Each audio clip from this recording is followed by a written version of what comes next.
classes towards this training and all these things. ఒకసారి నేను మీ ఇక్కడటువంటి విద్యార్థులతో అందరితో చెప్పేటప్పుడు ఏ పని చేసినా కూడా అంకిత భావంతో చేయండి. ఒక మంచి ఉద్యోగం రావడం కోసం ఎంత కష్టపడాలో అంత కష్టపడండి. కష్టపడిన తర్వాత కొంతమందికి మాత్రమే ఆ ఉన్నతమైనటువంటి ఉద్యోగాలు వస్తాయి, మిగతా వాళ్ళకి రావు. రానప్పుడు ఎవరు కూడా నిరుత్సాహపడకండి.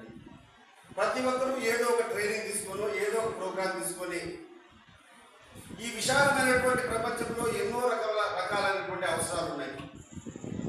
ఉదాహరణకు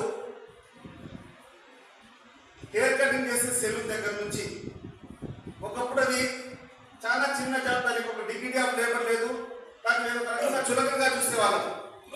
కానీ ఈరోజు మీరు హైదరాబాద్ నగరం పోయి చూస్తే సెలూన్స్ పేరుతో కొన్ని కోటీశ్వరులు కూడా ఈరోజు వచ్చి ఇన్వెస్టింగ్ దట్ సెలూన్స్. పెద్ద పెద్ద కంపెనీలు, పెద్ద పెద్ద కోటీశ్వరులు వచ్చి ఇటువంటి హెయిర్ కటింగ్ సెలూన్స్ కానీ ఇవన్నీ కూడా తెచ్చిపెట్టున్నారు.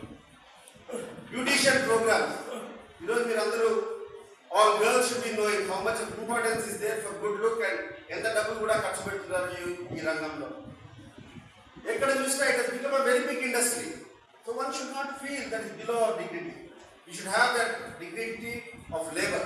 మనం ఏ పని చేసినా మనం సస్టైన్ చేయడం కోసం, మన బతుకుదెరువు కోసం ఏ పని చేసినా కూడా అది చిన్నతనం అనే భావనలు ఎస్పెషల్లీ మన రాయలసీమలో, ఆంధ్రప్రదేశ్లో ఎక్కువ ఉంటుంది.